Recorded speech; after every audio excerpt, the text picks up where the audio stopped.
ce n'est pas simplement que nous sommes là devant le Seigneur et nous avons choisi d'être au bon endroit et au bon moment.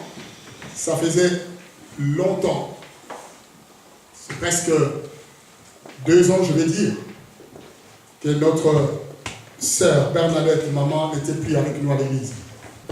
Nous avions connu tout ce qui s'était passé parce que le défunt, notre frère Jean, était malade.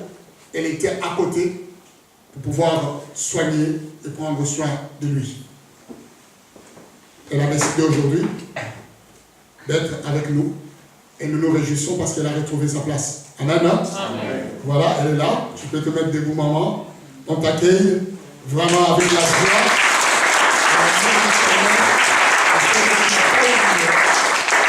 Ta place est ton église. Nous sommes toujours avec vous. Amen. Amen. Tu peux t'asseoir. Donc je rappelle aussi que j'attends toujours ce dont je vous ai dit. Nous sommes une famille. Je sais pas une personne qui s'est manifestée par rapport aux cotisations, mais il y a toujours personne qui s'est manifesté. Alors, mettons-nous en route. Là, les payes vont venir. Quand tu auras la paye, mettez à part notre cotisation pour le soutien. Vous vous rappelez de quoi je vous parle. Amen, hein? Amen. C'est comme ça une famille. Et venez me voir, confiez-les-moi, afin que nous puissions nous réjouir, comme Dieu dit, avec ceux qui pleurent. Amen, hein? Amen. Ce matin, je vais parler de quelque chose de très important. Une bonne nouvelle qui va nous faire chaud au cœur. Ça tourne autour de ce qui a été dit ici depuis que le modérateur a commencé à parler. Je vais nous parler du repos. Le repos, c'est que ça veut dire. Vous savez, quand on a fait trop longtemps marcher, quand on a subi une expérience trop longtemps, la seule chose qu'on a envie, c'est d'être soulagé. Je me rends compte que quand quelqu'un a travaillé toute la journée, et quand il arrive à la maison, la première chose qu'il désire, c'est de pouvoir se reposer. C'est d'être tranquille. Cela arrive à tout le monde.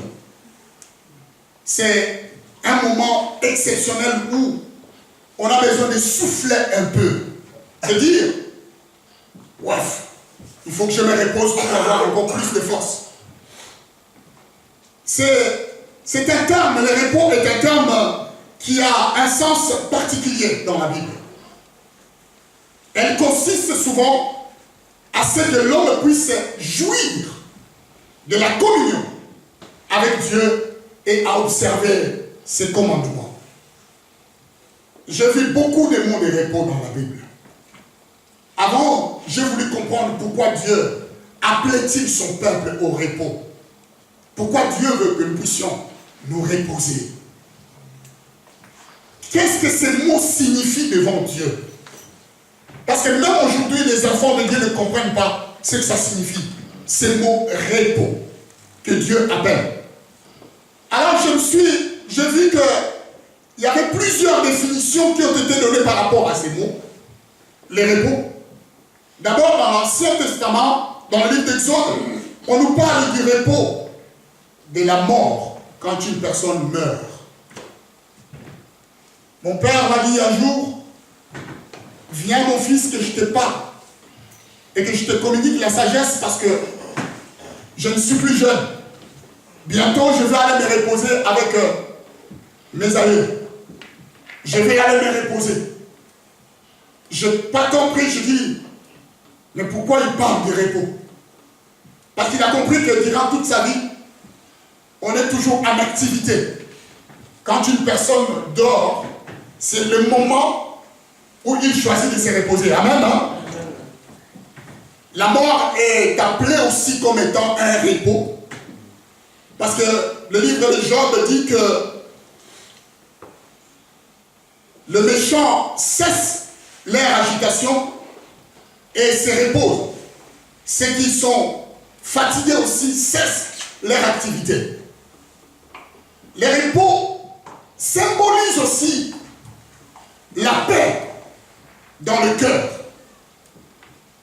Réalisez une fois que vous avez un problème qui vous tracasse, qui vous trouble, quand la solution se manifeste, vous sentez une paix intérieure et vous avez comme l'esprit libre et reposé. Même si on nous parle de la paix, aujourd'hui, ce n'est pas une paix comme le monde donne. Mais je crois que les repos de Dieu apportent souvent la paix dans le cœur.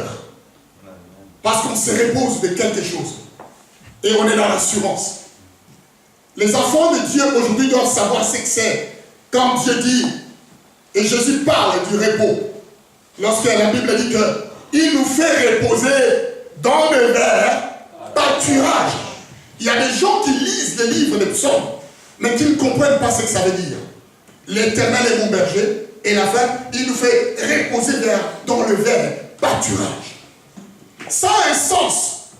Un berger qui prend ses brebis, qui les amène dans une prairie, et qui les laisse là, il veut simplement voir ces brebis ne pas faire des efforts. Le pâturage, assez souvent, a beaucoup d'air. Vous savez, quand on arrive dans un lieu où il y a beaucoup de verdure, pour manger, on ne fait pas des efforts. Alléluia. Le berger peut se reposer, attendre et regarder, voir les brebis sans faire les efforts, parce que le berger connaît le lieu où il y a beaucoup d'herbe, il va les amener là, afin qu'ils puissent réellement trouver de quoi manger. Voilà pourquoi le psaume dit, l'Éternel est mon berger. Se reposer dans le Seigneur est quelque chose. Dans le livre de Rois, on nous montre le repos comme étant aussi le sabbat. C'est le jour où Dieu permet à ce que les enfants de Dieu puissent se reposer. Aujourd'hui, dans les calendriers du monde, on nous montre que c'est les week-ends, que les gens ne travaillent pas, même si aujourd'hui, de nos jours, beaucoup de gens travaillent les week-ends. Il n'existe plus de temps de repos, parce qu'il y a des gens qui travaillent 7 jours sur 7, 24 heures sur 24, comme dans les hôpitaux. Mais je crois qu'ils ont des plannings aussi là-bas, où ils font de façon que les gens puissent se reposer. Parce que sinon, on est fatigué. C'est cela le sabbat. Dans la loi, dans le caractéristique d'Israël, Dieu avait donné le repos aux enfants d'Israël dans la terre promise, où il avait dit, pendant tous les 7 ans, les enfants d'Israël avaient le droit de laisser, ceux qui cultivaient avaient le droit de laisser leur champ libre. Et ils ne cultivaient rien du tout. Jusqu'à ce que la terre puisse se reposer pour reproduire encore. Aujourd'hui, je vois aussi, beaucoup des agriculteurs font la même chose. On dit qu'on laisse les champs en... Voilà, c'est le mot. C'est reposer un peu la terre. Parce qu'il a trop travaillé, à un certain moment, il faut le laisser reposer de façon qu'il puisse reconstruire, qu'il puisse porter encore beaucoup de éléments qui vont permettre, lorsque la sémence viendra, et que cette sémence puisse pousser. Voilà pourquoi on laisse les terrains aussi comme ça, sans que cela puisse être touché. Donc, là, c'est une petite définition dans le sens du repos que nous voyons, c'est que ce terme veut signifier. Mais moi, je vais nous parler du repos dans le Seigneur. Les enfants de Dieu oublient beaucoup souvent de quelle façon nous commençons notre vie dans le Seigneur. Comment nous devions démarrer la vie dans le Seigneur. Il arrive des fois que nous oublions ce que Dieu a fait pour nous. Il y a une façon de comprendre. Parce que dans la création, Dieu nous a donné une position qui est très importante. Et cette position, nous ne devions pas l'oublier. Lorsque Dieu avait créé le monde, il nous a montré et manifesté quelque chose d'exceptionnel. Que si nous saisissons cette pensée, nous ne serons plus les gens qui vont courir. Alléluia. Est-ce que vous êtes avec moi? Amen. Les enfants de Dieu courent beaucoup. Les enfants de Dieu n'ont plus le temps. Aujourd'hui, notre frère Gérard nous a dit quelque chose. Il a dit, aujourd'hui, on trouve le temps pour aller travailler. Mais rarement on trouve le temps pour venir à l'église. J'ai vu de personnes, quand ils ne viennent pas à l'église, Pour eux, ils considèrent comme si c'est un moment merveilleux, quoi. C'est un moment de repos. Ils se réjouissent dans leur cœur de ne pas être à l'église. Ça, c'est trop dangereux quand tu commences à sentir les choses comme ça. Ça veut dire que quelque chose va t'arriver, mais n'est pas bien. Amen, hein? On ne peut pas s'éloigner de la présence de Dieu. Il est très important que nous puissions garder notre présence devant la présence de Dieu. Parce que quand quelque chose arrive, Dieu est là pour nous secourir. Amen, hein? L'Éternel est mon berger, je le dis encore. Il est là pour nous secourir. Mais quand on sent une fatigue qui vient nous envahir pour que nous allions par l'église, cela ne vient pas de Dieu. Je préfère être dans la présence de Dieu qu'en dehors de la présence de Dieu. Amen, hein? Amen. Vous savez, quand vous aimez la présence de Dieu, vous voulez faire des choses que vous ne vouliez pas, Dieu vous contrarie. Il m'est arrivé quelque chose le mardi. On était venu au culte et j'ai une passion, comme tout le monde. Je ne regarde pas trop la télé, mais quand je regarde la télé, c'est pour regarder plus le sport. Et les chaînes documentaires. Là, on montre les animaux, les poissons, comment ils nagent dans l'eau. J'essaie de comprendre ces mystères. Je me dis peut-être un jour, il faut que j'aille aussi dans l'eau pour essayer de faire comme eux. Mais c'est difficile. Mais c'est beau quand on voit les poissons. Comment ils mangent, ils nagent. Et j'aime des chaînes comme ça. Alors, le mardi, il y avait mon équipe favorite qui jouait. Je ne vais pas vous le cacher, c'était le PSG. S'il y a beaucoup de gens de Paris Saint-Germain, c'est bon. Bref, c'était la Coupe d'Europe. Alors je me suis dit, comment tu vas faire à l'église? Je dis, Seigneur, ok, je vais faire ton œuvre. L'équipe reste l'équipe, mais j'ai besoin d'aller enseigner ton peuple. Je ne vais pas louper. Je ne vais pas courser, diminuer l'enseignement. Je ferai comme qu'il faut. Je suivrai les résultats quand je rentrerai. Nous sommes venus à l'église et nous avons prié le Seigneur qui s'est manifesté magnifiquement parmi nous. Amen, hein? L'onction était là, l'esprit était là, les enfants de Dieu étaient bénis dans l'enseignement que nous suivons tous les mardis. Et il y avait, à la fin, j'ai dit, bon, merci Seigneur, au lieu de finir à l'heure que je finis d'habitude, j'ai prolongé l'enseignement jusqu'à une demi-heure de plus. J'ai dit, bon, quand c'est fini, j'ai dit, oh, mais ça doit être la mi-temps, et puis je rentrerai tranquillement à la maison, et je suivrai le deuxième mi-temps comme tout le monde. Ah non, le Seigneur m'a dit, tu ne regarderas pas le match. Mardi, il y avait une personne, une âme qui était venue de Source. Cet homme est parti de Source et il est venu voir notre église, il est venu pour prier ici. Alors, quand j'ai fini, tout le monde est parti, ils ont pris les voitures, ils sont partis, j'ai voulu partir. Le monsieur, il m'attrape à la sortie, il dit, bon, c'est toi le pasteur Daniel? Je dis oui, je dis, mais Seigneur, y a-t-il moyen d'éloigner cette coupe parce qu'il y a des matchs là-bas, mais qu'est-ce qui se passe? Il me dit, non, j'ai besoin de te parler. Je dis, ok, ça va prendre 5 minutes, quelque chose, peut-être qu'il a besoin d'une prière, on va prier, puis on va se dire amen, amen. Non, ça va pas prendre 5 minutes. Hein. Le frère était tenace. Il est resté, et j'ai voulu aussi l'écouter. Mais j'ai appris une chose, quand on obéit à Dieu, et quand on se repose sur le Seigneur, il se passe toujours des choses magnifiques. Amen. Hein? Alléluia. Amen. Exceptionnel. Je dis de toute façon, ma vie est sacrifiée. Mes passions sont sacrifiées. Donc ça, c'est une âme qui vient de loin. Il faut que je reste là avec lui. Et puis je vais l'écouter. Mais ce frère avait un témoignage. Il a dit, si je suis venu dans votre église, c'est parce que j'étais dans une famille. On m'avait invité quelque part. Et je suis allé, j'ai trouvé quelques jeunes qui étaient là.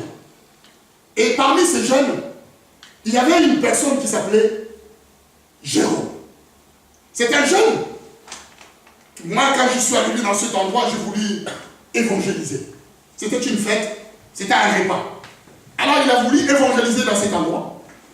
Et maintenant, le jeune homme va lui dire que non, Si tu es en train de me parler, on m'a déjà parlé de ça. Mais il y avait une personne, je connais un pasteur qui est à l'église à Zélicène, qui m'avait déjà prêché. Donc, tu n'as pas besoin de me prêcher beaucoup parce que j'ai déjà la sémence.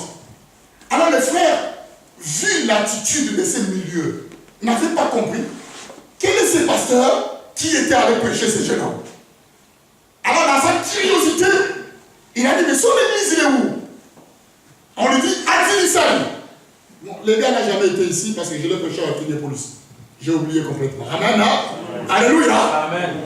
Alors, il était venu avec cette passion de venir voir l'église. Et c'est là qu'il m'a dit, pasteur, si je suis venu simplement pour découvrir cette église. Et je voulais témoigner que quelque part, tu avais déposé la sémence et moi j'ai arrosé sur cette sémence. Mais mon envie était de voir l'église qui avait déposé, parce que ce n'était pas une personne facile. C'était une personne difficile, mais je vois que le travail a été fait. Amen, amen, amen. Amen. C'est pour vous dire que Dieu nous amène des fois dans des expériences. Il veut simplement nous amener dans une expérience exceptionnelle, que ce soit toi, que ce soit moi. Quand Dieu t'appelle, il ne veut pas que tu arrives avec toutes tes forces pour faire quelque chose. Nous voyons que dans la création, comme je dis, Dieu a fait des choses exceptionnelles. L'homme ne sait pas où il commence sa vie. Dans l'église, nous devions savoir où commence la vie chrétienne. Beaucoup de croyants ou de chrétiens ne savent pas où commence leur vie. Mais je vais vous dire des fois, aujourd'hui, quand vous allez entendre cette parole, vous allez revoir votre façon de servir le Seigneur et d'entendre les choses. Parce que là, vous saurez que la vie que Dieu veut que nous puissions commencer, commence dans le repos. Amen. Hein? Amen. Amen. Est-ce qu'on peut acclamer le Seigneur un peu?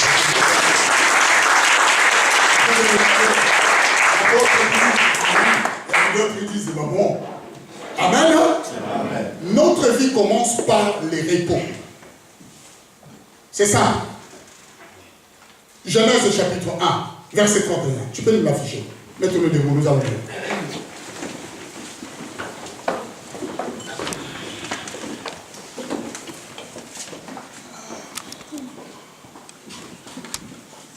Alors, il est écrit, Dieu vit tout ce qu'il avait fait, et voici, cela était très bon. Ainsi, il y eut un soir, et il y eut un matin.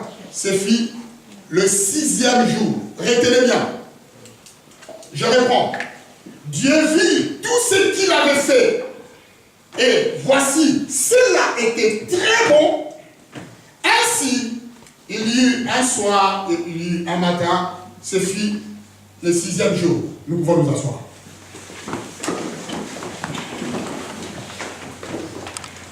Nous savons que le monde a été créé dans 6 jours. Ça, c'est ce que la Bible nous révèle. Ici, nous sommes à la fin de toute création. Quand Dieu a fini de créer l'homme, il lui a donné l'autorité. Il lui a dit que tu domines sur tout ce qu'il avait créé. L'homme a été créé le 6e jour. Tous nous sommes témoins que là, lorsque l'homme est créé, il est en train de découvrir le merveille et l'œuvre du Seigneur. Mais Dieu, lui, il a vu que tout ce qu'il avait fini de créer était très bon. Parce que si c'était bon, il allait répondre. Mais il a vu que c'était très bon. Il comprend que tout était parfait. Il a créé tout ce que nous savons et il vient créer l'homme. À la fin, tout se conclut par un matin et un soir. Mais affiche-nous Genèse chapitre 2, verset 1 à 3. Nous allons tous découvrir. La Bible dit, ainsi fut achevé le ciel et la terre et toutes leurs armées. Continue. Dieu acheva au 7e jour son œuvre qu'il avait faite et il se reposa au 7e jour, jour de toute son œuvre qu'il avait faite. Verset 3. Dieu bénit le 7e jour et il le sanctifia parce qu'en ce jour, il se reposa de toute son œuvre qu'il avait créée en le faisant. Nous avons comme l'impression que la Bible se répète. Nous sommes ici au 7e jour. Ce jour-là va nous parler que c'est une journée de repos. Aujourd'hui, nous savons qu'il y a 7 jours dans la semaine. Et la plupart du temps, dans les calendriers chrétiens, on nous dit par exemple que lundi, c'est le premier jour. Mardi, c'est le deuxième. Mercredi, c'est le troisième. Or, dans le calendrier jour des Juifs, c'est différent. Alléluia. Dimanche est le premier jour. Et samedi, le week-end, c'est vendredi, samedi. Donc, pour les Juifs, le vendredi, c'est l'heure samedi, c'est le sabbat, ça commence. Et le samedi, c'est l'heure dimanche. Donc, le premier jour est considéré comme dimanche, lundi. Mais vous allez voir que Dieu lui-même, quand il a fait, quand il t'a créé, quand il m'a créé, il a voulu que tu commences la vie, pas en travaillant. Ici, Dieu avait travaillé. Il a tout fait, il a tout créé. Tout ce que Dieu avait créé, l'homme n'avait pas participé. Mais l'homme a été créé à la fin de tout ce que Dieu avait fait. Amen. Hein? Est-ce que vous êtes avec moi? Amen. Suivez bien la pensée que je suis en train de vous donner. Lorsque l'homme a été créé le 6e jour, quand je vous ai dit, Dieu a dit que tout ce qu'il avait créé était bon. Ici, la personne est en train de louer ce que Dieu avait créé. Parce que Dieu va dire, le 7e jour, Dieu se reposa de ses œuvres qu'il avait créées. Il avait dit que tout était parfait. Mais ce que vous ne savez pas, ce qui est appelé ici le 7e jour, au contraire, en vrai, c'est le premier jour de l'homme. Alléluia. Est-ce que vous êtes avec moi? Amen. La Bible ne nous dit pas à quelle heure que l'homme a été créé le 6e jour. Est-ce que vous êtes d'accord avec moi? Amen. Ça ne nous précise pas quelle heure exacte. Si on aurait dit qu'il a été créé à midi, bon, on aurait compris que c'était la moitié du jour. Mais la seule chose que je sais, que l'homme a été créé le 6e jour.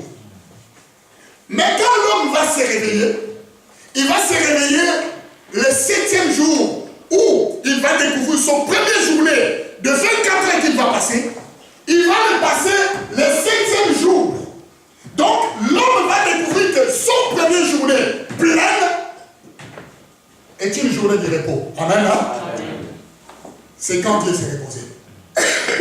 C'est là que je vais vous dire une chose. Que la vie chrétienne commence pas pour faire, mais la vie chrétienne commence par tout est fait.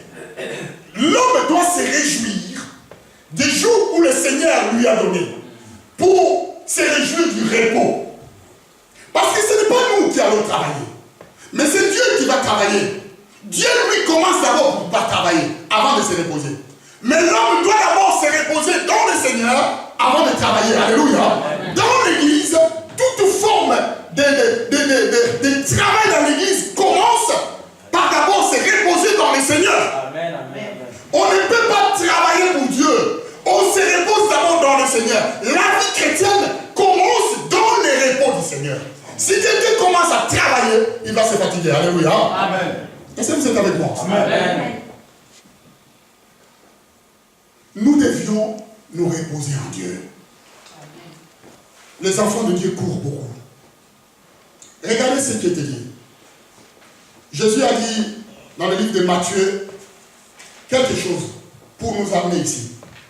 Il va dire, Matthieu 11, verset 28, il va dire ceci. Nous connaissons ces versets. Regardez ce qu'il écrit. Il dit, venez à moi, vous tous qui êtes fatigués et chargés, et je vous donnerai du repos. Là, il va lancer encore l'appel. Parce que vous ne savez pas ce qui s'est passé. Il s'est passé que dans la création, Dieu avait donné du repos à l'homme pour découvrir le premier jour du Seigneur. Il doit se reposer. Parce qu'avant, dans le chapitre 31 ou 30 ou 29, Dieu avait donné du travail à l'homme. Il lui a dit, voici j'ai tout créé, dans ce travail, je te donne la responsabilité. C'est toi qui dois gérer tout ce que j'ai créé. Il y avait un embauche, il y avait un travail. Mais Dieu, comme il avait tout fait parfait, il n'y avait pas encore du travail. Alléluia. Je vous donne un exemple. Si vous avez nettoyé toute la maison et tout est propre, et que vous arrivez chez vous, est-ce que vous allez encore laver le vaisselle? Vous allez attendre que d'abord que la vaisselle soit sale pour le nettoyer, n'est-ce pas? L'homme, quand il avait créé, tout ce que Dieu avait créé était parfait. Donc il n'y avait pas encore du travail. Son seul travail était quoi? C'est reposer. Amen. Et attendre d'abord que les moutons et les vaches et tous puissent saccager la terre pour qu'ils puissent travailler. Mais la première fois, il s'est reposé parce qu'il regardait aussi que tout ce que Dieu avait créé était parfait. Notre vie, oui. Il a dit aussi, dans ta maison, ni ta femme, ni ton esclave, ni ton bœuf, ni ton âne ne travaillera le 7e jour. Oui. Parce que je t'ai donné le repos le 7e jour, tu devras donner le repos aux gens. À toute ta maison, oui, à tes serviteurs. Oui, exactement. Ça, on parle de ces repos-là. Il avait ordonné aux enfants d'Israël à faire cela. Nous, dans l'église, quand nous venons, notre travail dans le Seigneur doit commencer d'abord dans le repos. Parce que pourquoi? Les repos dans l'ancien temps avaient cessé ou suspendu, c'est à cause du péché. Quand l'homme a péché, il ne pouvait plus jouir du repos du Seigneur. Alors, il était agité de gauche à droite. Et cet esprit accompagne aujourd'hui le monde. Parce qu'aujourd'hui, les gens sont agités de gauche à droite. Les gens n'arrêtent pas de courir. Alléluia. Et même cet esprit entre dans l'église. Les gens veulent travailler pour Dieu. Je vais vous dire une parole peut-être qui va vous donner la confusion. Nous ne travaillons pas pour Dieu. Est-ce que vous êtes avec moi? Aucun de nous ne travaille pour Dieu. Parce que quand on travaille pour quelqu'un, quand ça ne lui plaît pas, on démissionne. Alléluia. Amen. Parce qu'on a un libre choix, un libre arbitre. Quand je vais travailler pour Kinépolis, si ça ne me plaît pas, je peux changer. Mais aucun de nous ne travaille pour Dieu. Au contraire, c'est Dieu qui a accompli sa volonté dans chacun de nous. Alléluia. Là, c'est différent. Je le disais quoi à Mario hier. Quand tu travailles, tu peux dire, aujourd'hui, je ne veux pas travailler, je suis fatigué, je ne veux pas. Comme dans ce monde, le système qui est mis en place, c'est les arrêts maladie. Alléluia. On va voir les docteurs, on dit, bon, je suis fatigué, mets-moi en arrêt. Et puis on s'arrête. Mais seulement, il y a une chose. Ça, c'est quand tu travailles pour quelqu'un. Mais quand Dieu accomplit sa volonté dans ta vie, que tu sois malade, que tu ne sois pas malade, que tu veuilles ou que tu ne veuilles pas, tu feras quand même ce qu'il va te demander. Alléluia. Amen. Amen, amen, amen, amen. Que tu sois d'accord ou que tu ne sois pas d'accord, tu le feras quand même. Parce que là, ça ne dépend plus de toi. Je discutais avec Mario quand on est allé aider notre sœur Florentine pour aménager. Alors on rigolait devant la mairie et tout le monde qui passait, il nous voyait en train de rire. Il ne comprenait pas pourquoi. Il me dit, ah, c'est le métier de pasteur, hein. Il y a un problème avec ce métier. Hein. Je dis, mais elle est merveilleuse. Alléluia. Parce que le pasteur, il est tout. C'est un métier qui englobe tous les métiers du monde. On ne peut enlever rien du tout. Est-ce que vous êtes avec moi? Amen. On ne peut enlever rien du tout. Les gens aujourd'hui, ils ont besoin de quelqu'un qui les écoute. Et même s'il sait que ce n'est pas facile pour le pasteur, pour cela, mais il va quand même lui demander, parce qu'il sait que le pasteur a l'esprit de Dieu, il peut l'aider. Alors je lui ai dit, ce que nous sommes en train de faire, ce n'est pas parce que nous avons voulu le faire. Si ça dépendait de moi-même, personnellement, je ne ferais pas métier de pasteur. Alléluia. Amen, amen. Je ne le ferai pas. Je serai tranquille comme vous, assis dans le banc là, et puis tranquille quoi. Et quand vous voulez faire, vous faites, quand vous ne voulez pas. Je dis, mon frère, on est dedans, ça ne dépend pas de nous. Parce que si c'était notre volonté, on ne le ferait pas.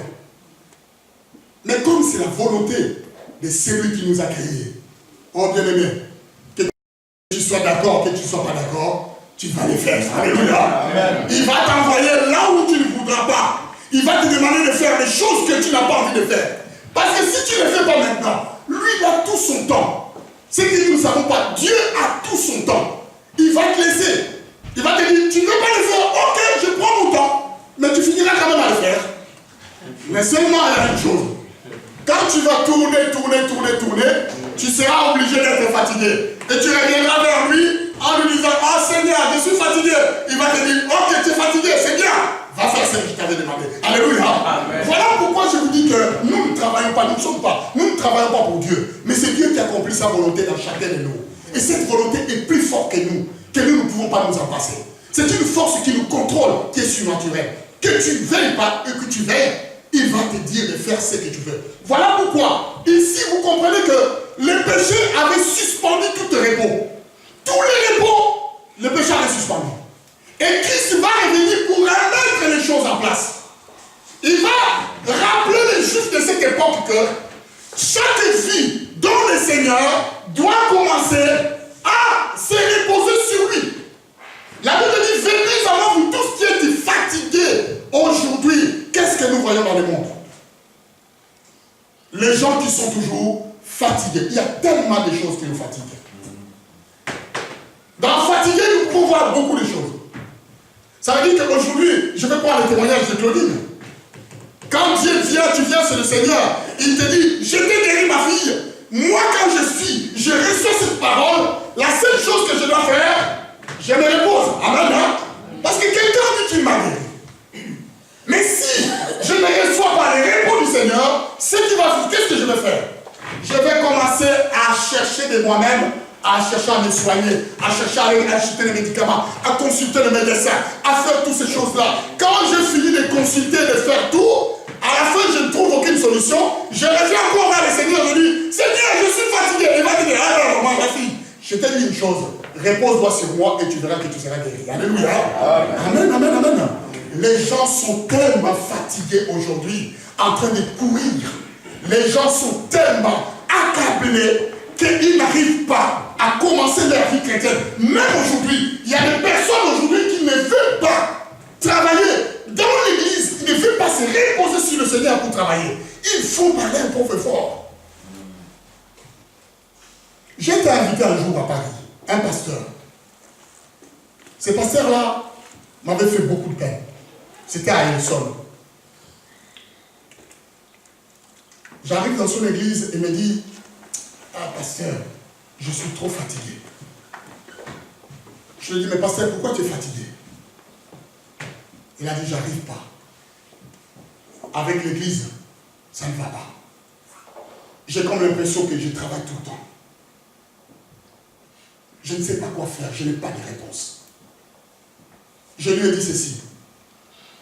Prends le verset de Matthieu chapitre 11. Le verset 28. Je dis, lis-le-moi, qu'est-ce que tu vois là? Il me dit, je vois, venez avant vous tous qui êtes fatigués et chargés. Je dis, mais cette parole, Dieu n'appelle pas quelqu'un d'autre. Dieu t'appelle toi. Pourquoi Dieu t'appelle? Parce que tu veux faire son œuvre sans te reposer sur lui. Tu veux travailler pour Dieu. Alléluia. Amen. Quand on veut travailler pour Dieu, on fait tous les efforts qu'on peut. On ne s'appuie pas sur lui. On trouve ça comme un travail. Et chaque travail finit à la fin par fatiguer la personne. Amen. Amen. Mais maintenant, quand Dieu accomplit sa volonté dans une personne, la Bible dit que quand Dieu donne la vision, il donne aussi la vision. Alléluia. Amen. C'est-à-dire que quand je m'appuie sur lui, Dieu pourvoit à ce que je puisse avoir la provision pour faire ce qu'il me demande de faire. Donc les efforts que je voudrais faire cessent. Les repos veut dire simplement que je n'ai rien à faire. Je laisse le Seigneur faire. Quand Dieu fait son œuvre, il sait comment le faire. Moi, je n'ai pas calculé. Alors j'ai dit au pasteur ceci. Mon frère, je t'aime beaucoup. Mais il faut que tu arrêtes de faire. Il faut que tu t'assoies dans ce qu'on appelle tout est accompli. Ne fais pas des efforts. Ne cours pas derrière les âmes. Ne va pas à gauche, à droite. C'est un frère qui avait un problème dans son couple, parce que j'étais parti pour cela. Parce que tout ce qu'il recevait, il le mettait dans l'église. Parce qu'il y avait personne qui payait les loyers, qui payait la dîme, qui payait tout. Et les pasteurs étaient surbookés dans tout. Et son couple a flanché parce que tout l'argent, il mettait dans l'église. Je lui ai dit, ce n'est pas cette façon que Dieu t'a demandé de faire l'œuvre. À aucun moment, Dieu va te demander, va te permettre que tu puisses manquer de quelque chose chez toi et que tu investisses. Dieu lui-même peut investir dans l'église. Alléluia. Amen. C'est son œuvre. Si c'est son œuvre, il prend en charge. Il a pris la peine de me laisser la parole de Dieu dimanche. Alors je prêchais une parole aussi simple que cela. Tu sais, dans l'église, on était parti. Une fois, on était parti aussi là-bas, à Essor, au début. Oui. J'ai prêché une parole aussi simple dans cette église. Mais je peux vous dire, quand tout le monde a compris, et les pasteurs ont compris ces versets, aujourd'hui, il ne fait plus aucun effort. Alléluia. Amen. Amen, amen, amen, amen. Il s'est reposé sur le Seigneur pour faire son œuvre. Et depuis, les couples que le diable allait détruire s'est remis encore une fois. L'amour est là, ils se sont remis. Parce qu'il a pu utiliser le temps de repos que Dieu lui donne.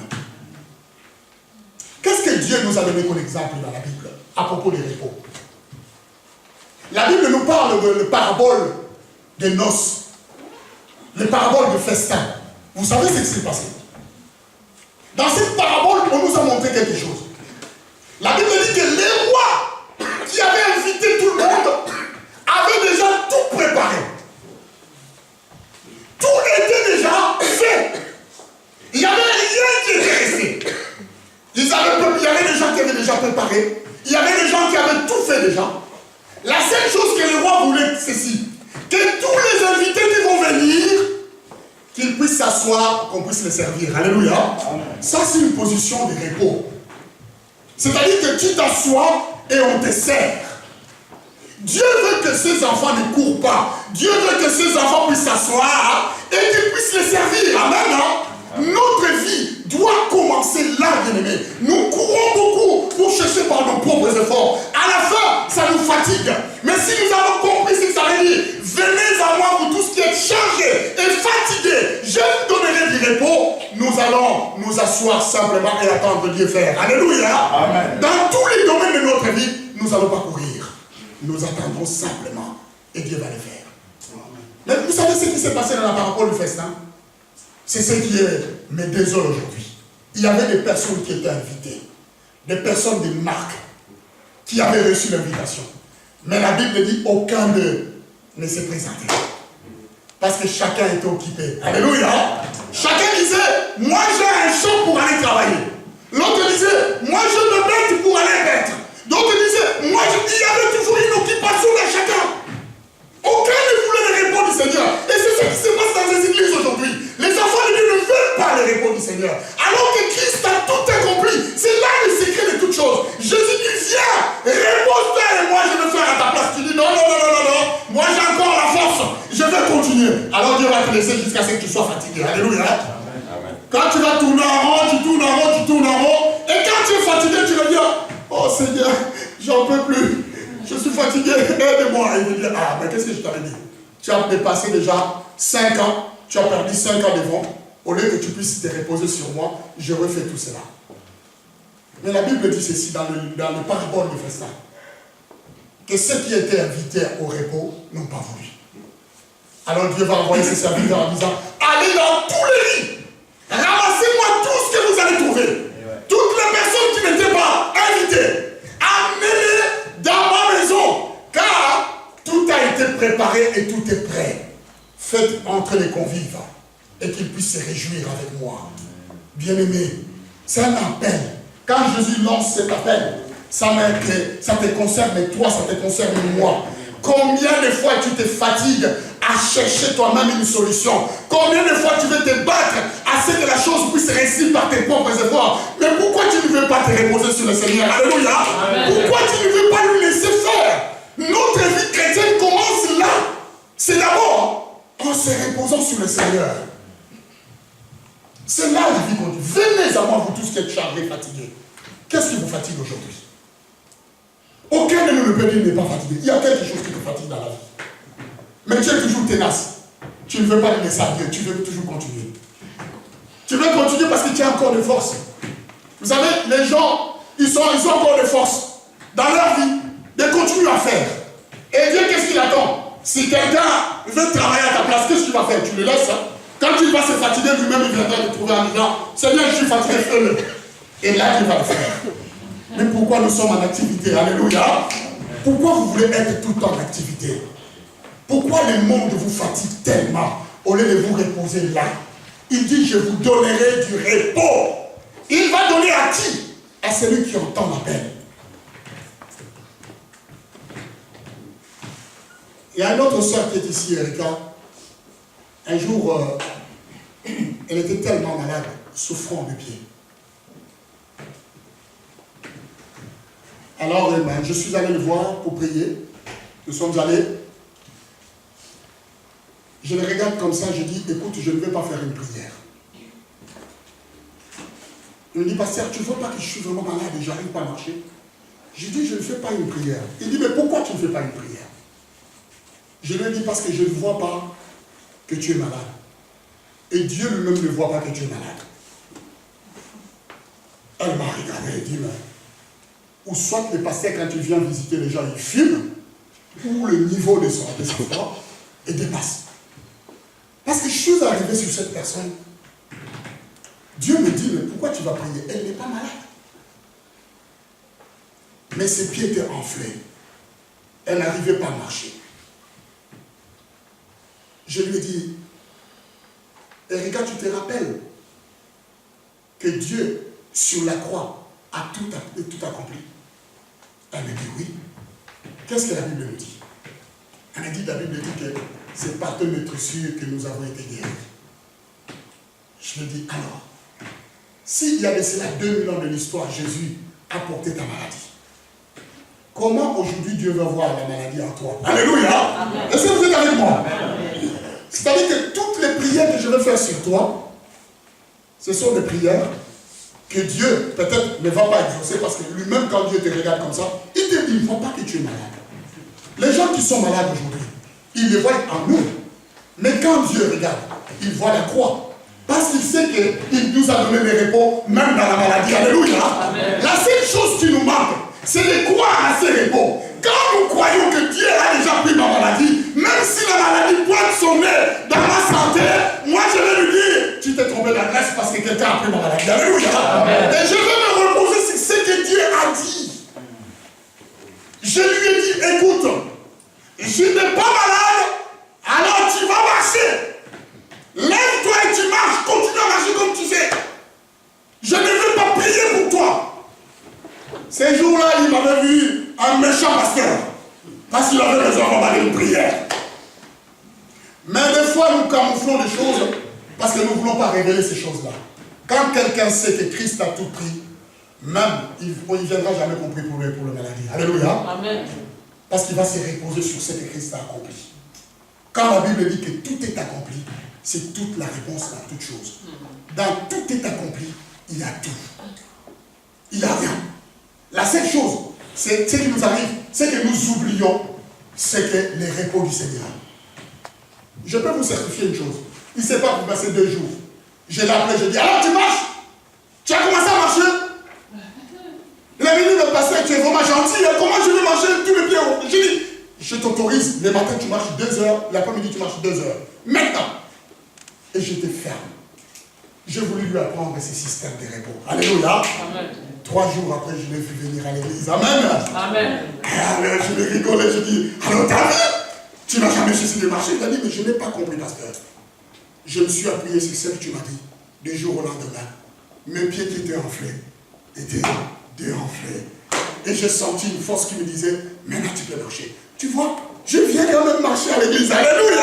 Amen, amen, amen. Amen. C'est qu'il a reçu à créer une atmosphère dans sa vie, même son corps a reconnu qu'il n'est pas malade. Alléluia. Amen. Si votre corps reconnaît que vous n'êtes pas malade, pourquoi vous allez prendre les médicaments? Vous n'êtes pas malade. Mais c'est là le problème de tout le monde. C'est là où vient le doute. Quand Dieu te dit que tu es guéri. et que tu doutes, tu dis non, mais il faut aller prendre les médicaments. On peut être possédé parce que quand tous les examens médicaux disent que tout va bien alors que dans le corps tout va mal, c'est bien qu'il y a un problème. Voilà. C'est ça que tu veux dire? Voilà. Bon. C'est bien l'adversaire qui donne quelque chose. Exactement, mais c'est ça le problème d'aujourd'hui. Nous faisons plus confiance aux examens médicaux, hein, à tous les laboratoires qui sont dans le monde, que ce que Dieu peut faire. Alléluia. Est-ce que vous êtes avec moi? Amen. Certes, je ne vous dis pas de ne pas prendre le médicament, ce qui n'est pas dans notre concept. Si vous avez la conviction dans votre cœur que Dieu vous a guéri, vous n'avez pas besoin de médicaments. Alléluia. C'est cette conviction qui fera que vous voyez un miracle. Le miracle demeure dans ce que Dieu dit. C'est simple. Et même si les résultats sont contraires à ce que vous sentez dans votre cœur, mais c'est ce que Dieu déclare que vous êtes qui va se manifester. Amen. Alléluia. Amen. Et c'est ça la vérité. C'est ce que nous devions comprendre. Mais il y a une chose. Un jour, je fais une prière simple. Je vais vous dire, c'est là qu'on va s'arrêter. Je fais une prière simple. Dieu me dit, quand tu vas à l'église, c'est à Paris, tu vas demander à tous les peuples, aujourd'hui je vais faire un miracle, je vais guérir tout le monde qui me voit mal. Tu vas dire à tous ceux qui portent des lunettes de passer devant et tu vas prier pour eux et ils seront guéris. Toute la semaine, Dieu me dit, les aveugles voient, les aveugles ont vu, les aveugles ont vu. Oh, j'avais cette force intérieure. J'arrive à l'église et je dis, ok, aujourd'hui c'est un grand jour. Dieu est avec nous présent et tout le monde va être guéri. Mais seulement, ce n'est pas n'importe qui. Seulement ceux qui ont des problèmes de vision. J'avais parlé sur la vision. Alors je dis, tous ceux qui portent des lunettes passent devant. Comme vous tous qui avez des lunettes là, tout le monde a passé. Alléluia. Je leur ai dit, est-ce que vous croyez que Dieu va vous guérir? Ah oui. Est-ce que vous croyez que Dieu va faire un miracle ce matin? Oui, nous croyons. Est-ce que vous croyez que tout va se passer comme Dieu veut? Oui. Moi je dis, moi aussi je crois. Alors enlevez tous vos lunettes. Tous vos lunettes. Ils ont tous enlevé les lunettes. Je priais le Seigneur, béni sois-tu notre Dieu, parce que tu es le Dieu qui fait des miracles. Tu m'as promis d'y une semaine. Et aujourd'hui, je veux voir que toutes ces personnes qui sont devant, que leur vision puisse s'améliorer et qu'ils ne puissent plus avoir des problèmes de vue. Je touchais les yeux de chacun, je priais au nom de Jésus, au nom de Jésus. Est-ce que vous croyez? Allez, priez tous. Que nous croyons. Chacun, je fais répéter la prière. Chacun dit, ouais, nous croyons, nous croyons. Quand je dis Amen, Amen, vous savez la première chose qu'ils ont fait? Tous ils ont réglé la prière.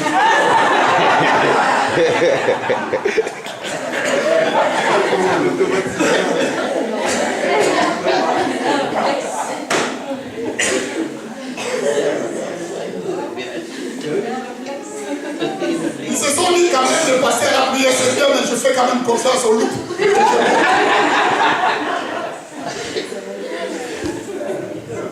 C'est ça le problème dans notre église. Alléluia. Aucun n'a cru à ce qui s'était passé. Aucun ne pouvait dire que non, je crois, je ne mets plus de lunettes parce que Dieu m'a guéri. Parce que leur confiance n'était pas en Dieu. Leur confiance était sur les lunettes. C'est ce qui se passe aujourd'hui. Le laboratoire vous dit que vous avez telle maladie, vous croyez à ce que l'autre a dit, mais pas ce que Dieu a dit. Amen. Alléluia. Amen. Vous croyez plus au médecin que ce que Dieu dit. Quand Dieu déclare, la chose est là. Alléluia. Amen. Il veut voir simplement le niveau de ta foi. Alléluia. Amen. Si tu crois à cet instant que Dieu m'a guéri les yeux, il n'y a plus de problème. Tu n'as que besoin de lunettes. Alléluia. Amen. Pourquoi tu vas les remettre? Tu n'as plus besoin de ça. Tu les jettes même devant là. Tu jettes, paf. Tu dis, moi je suis guéri. Et là, tu seras comme cet aveugle qui est parti se laver dans la piscine de Siloé. Amen. Hein? Amen. Qui a cru. Quand on lui a mis la bouche dans les yeux, et qui s'est dit, je crois que je suis guéri. Mais il n'a même pas compris comment il avait retrouvé le chemin. La Bible ne dit pas que quelqu'un l'avait accompagné. Mais la Bible dit qu'il partit jusqu'au piscine, à la piscine de Siloé, il se lava et puis il retrouva la vie. Alléluia. Ça, c'est le degré que Dieu nous attend dans les repos. Aujourd'hui, les enfants de Dieu veulent travailler. Ils veulent courir. Mais ils refusent alors que Dieu a mis tout est accompli. Dieu a tout accompli sur la croix. Dieu t'a tout donné. Une position où tu n'as rien à faire.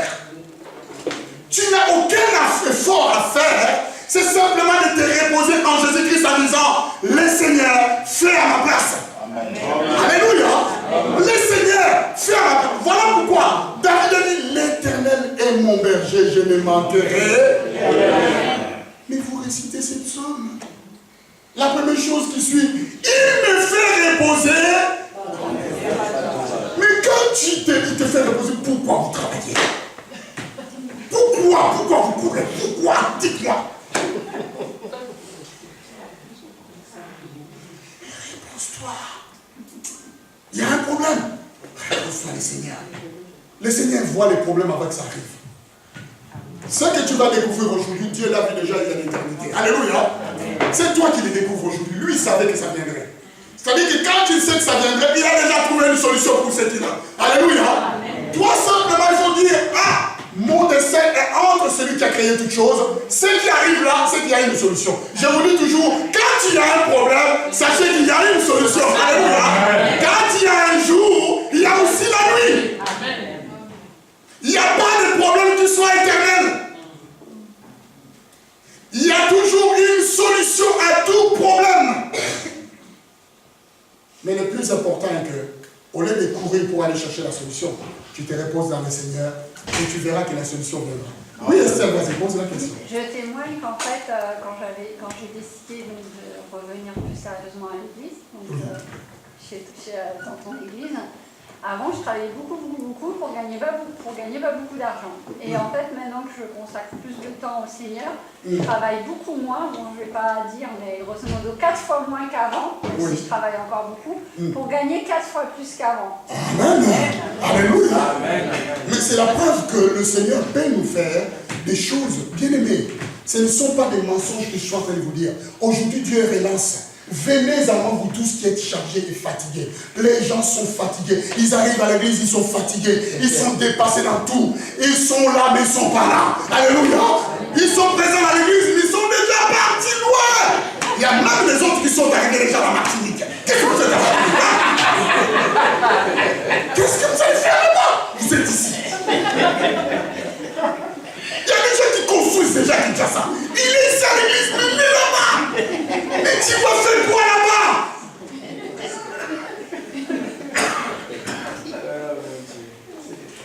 Pourquoi vous courez? La Bible dit, là où je suis, là où sera mon serviteur. Amen. Tu es parti. Ne partez pas. Soyez avec le Seigneur. Alléluia. Amen. Amen. Si nous croyons en cela, bien aimés, ce verset signifie beaucoup. Et quand Christ a dit, tout est accompli, ça signifie beaucoup pour vous. Et vous verrez que vous ne ferez aucun effort. Je vais lire un verset pour vous libérer, pour nous libérer. Ça sera dans le livre d'Éphésiens. Attendez-vous. Éphésiens chapitre 1, verset 3. Tu peux nous lire ça. J'aimerais que vous lisiez ça. Et vous comprenez, c'est comme moi je comprends. Écoutez bien. Comprenez. Béni soit Dieu le Père de notre Seigneur Jésus-Christ. Ça c'est le louange à Dieu pour ce qu'il a fait. Qui nous a bénis de toutes les sortes de bénédictions spirituelles dans le lieu céleste. En Christ. C'est cette position que Jésus te donne quand il te dit, viens à moi, toi qui es fatigué, je te donne du repos. Il te donne une position où? Ça c'est un verset quand vous lisez, vous devez le voir comme moi. Il nous a bénis de toutes sortes de bénédictions. Donc dans tout ce qui concerne les bénédictions, dans toutes ces sortes, ces variantes bénédictions, dans tout cela, Dieu t'a donné ça. Alléluia. Amen. Il t'a tout donné. Il n'y a rien que tu puisses chercher. Tout ce que tu cherches est déjà dedans dans toutes sortes de bénédictions. Tu cours pour rien. Parce que tout ce qui fait courir est là-dedans. Est-ce que vous êtes avec moi? Ce qui fait simplement que tu puisses prendre la position où Jésus-Christ se trouve. Dans les positions du repos. La Bible dit, il a dit à mon Seigneur, assis-toi à ma droite jusqu'à ce que je fasse de tes ennemis tes marchepieds. Jésus est assis dans une position de repos. Et là, il t'attend. Il veut que tu puisses comprendre que seulement il t'a donné cette position, mais non simplement il t'a donné cette position, mais il t'a déjà béni de toutes sortes de bénédictions. Et je peux vous dire une chose. Les bénédictions que vous croyez avoir aujourd'hui, ce ne sont pas des bénédictions. Parce que vous ne connaissez pas toutes sortes de bénédictions. Il y a toutes sortes d'espèces d'animaux. Il y a des animaux que vous connaissez, vous avez déjà vu, mais il y a d'autres animaux que vous n'avez jamais vus. Alléluia. Mais Dieu les connaît. Amen, amen, amen. Amen. Il y a ces bénédictions qui ne se limitent pas simplement à ce que vous puissiez posséder beaucoup d'argent, ou rouler dans une belle voiture, avoir une belle maison, ou avoir une belle femme, ou avoir quelqu'un de connu. Ça, c'est minime. Mais tellement il y a des variations dans les bénédictions. Quand vous goûtez tout, alléluia, vous êtes plus sur terre que vous êtes dans les ciels. Parce que le niveau est spirituel. Ce qui nous fait courir, et ce sont des miettes à côté de ce que Dieu a réservé pour toi. Amen. Alléluia. Amen. Voilà pourquoi, bien aimé, il faut qu'on cherche à être dans le repos du Seigneur pour jouir de sa présence et de ses commandements. Dieu nous appelle dans la réjouissance.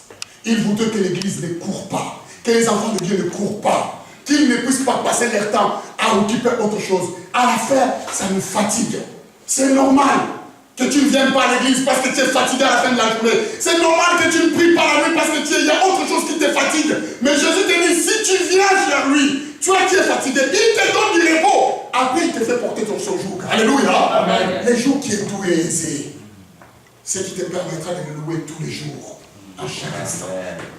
Il y a eu des personnes dans la Bible qui ont goûté à toutes sortes de bénédictions. Quelques. Dans la Bible parle de Dieu comme sur des gens qui nageaient dans les bonheurs. C'est cette vie que Dieu veut que nous puissions apprendre. C'est cette vie que Dieu t'attend dans l'église. Alors comprends une chose, quand tu viens dans l'église en se reposant sur le Seigneur. Alléluia. Amen, amen, amen, amen, amen. Ça, c'est un domaine très bien. Il y avait une sécheresse dans tout le pays. Et rien ne se passait. Alors l'église s'est mobilisée en disant, nous allons prier pour cette sécheresse pour qu'il pleuve. Ça ne doit pas continuer. Le pasteur a réuni tous les anciens de l'église en disant, nous allons prier pour ces cas. Ça ne doit pas continuer. On est fatigué parce qu'il n'y a rien qui pousse. C'est trop dangereux parce que les animaux meurent. Tous les villages étaient mobilisés. Le pasteur dit, vous viendrez dimanche matin et vous viendrez à l'église, nous allons prier pour que Dieu fasse pleuvoir à l'église. Et nous voulons que Dieu agisse. Tout le monde s'est pointé dans l'église le matin, comme l'histoire avec les gens qui portent des lunettes. Vous allez vous rappeler de ça. Tout le monde s'est pointé le dimanche matin à l'église pour prier. Ils sont arrivés en masse parce que tout le monde avait vu le besoin. Ils sont entrés dans l'église. Le pasteur a dit, réunissez-vous pour compris. Tout le monde était debout. Avant de prier, le pasteur a remarqué un garçon, un petit jeune, qui était avec son père devant. Mais cet enfant n'était pas le même vie. Il avait son parapluie.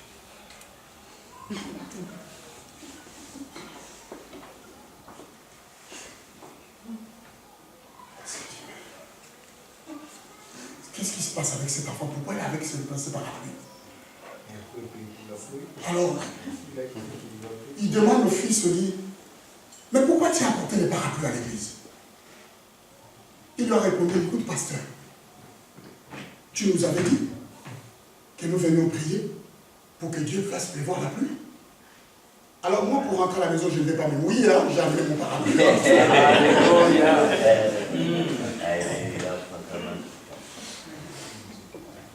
Un enfant a amené un parapluie.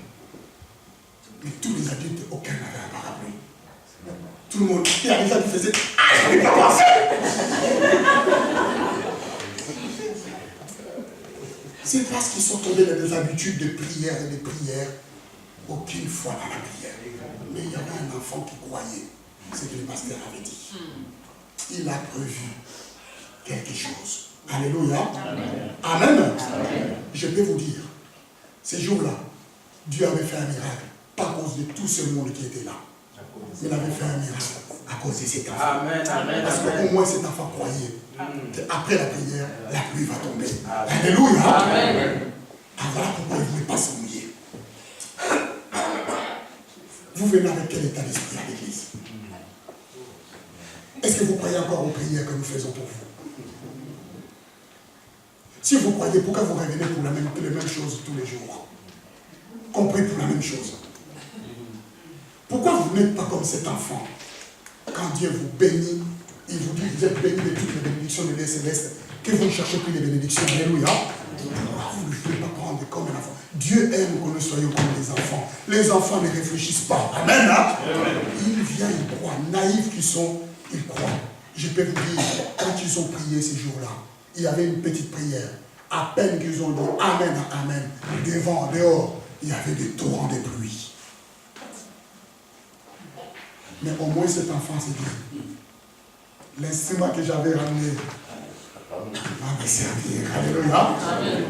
Je peux vous dire qu'il sortait sous la pluie avec fierté. Alors que le vieux est en train d'attendre là-bas. Ah, ça se calme pas, hein? Qu'est-ce qui se passe? Ça se calme pas. C'est comme ça. On demande la pluie que ça pose. Mais non, il faut que ça se calme là. Alléluia.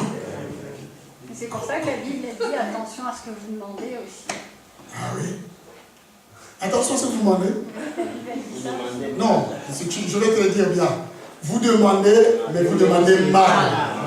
Voilà, c'est bien. Tu commences à faire des efforts, tu dis beaucoup. C'est très bien. Alléluia. Est-ce que vous êtes avec moi? Amen. Mettons-nous debout. Parce que sinon je vais continuer avec les histoires. Et vous n'aurez pas besoin de rencontrer. Amen. Amen. Et on est bien. Avant toute chose, pour la prédication au début, j'ai eu une vision et ça m'a montré une longue table avec plein d'aliments dessus. Et personne autour. Une longue table, vous avez pris comme ça, beaucoup d'aliments, et personne.